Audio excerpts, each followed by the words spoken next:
silvery water just visible between the stalks. Through his wind-watering eyes, Ujurak could see patches of white where flocks of geese had landed to feed in the damp grassland. This is the wilderness Kopuk promised us. Enough to feed us all, space for every bear, no sign of flat faces or fire beasts or black paths. Ujurak felt a sharp pain in his belly. The journey through Smoke Mountain had been a hard one, with little prey, and the sight of the geese awakened his hunger. He swallowed as his mouth filled with saliva. The grass blurred beneath his front paws as he pushed himself faster, thinking of nothing but a meal of tasty, plump goose. Then Ujurak felt his legs tingling and saw his forelegs begin to lengthen and grow thinner. His pelt prickled as his brown fur transformed into a rough gray pelt. Wolf! His snout grew longer, and he could feel his vision narrowing, the edges darkening as he focused on a single flock of geese on the plain. One flock.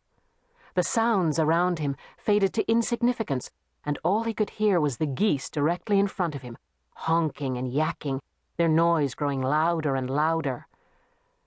His stride lengthened. He felt swift.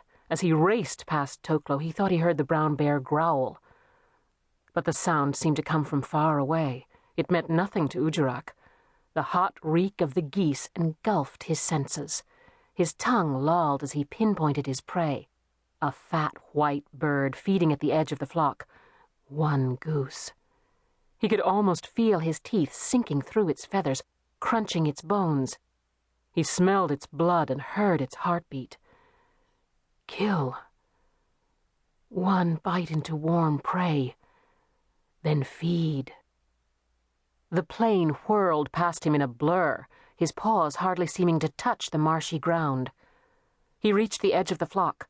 The birds flew up in a storm of flapping wings and terrified squawking.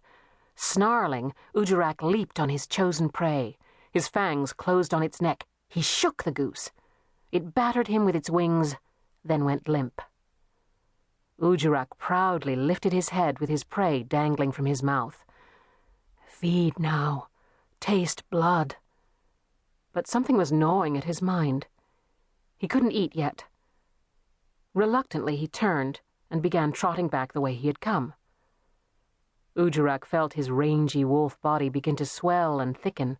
Brown fur replaced the shaggy gray pelt, and his footsteps grew heavier. His heartbeat slowed as the wolf's hunger for blood died away.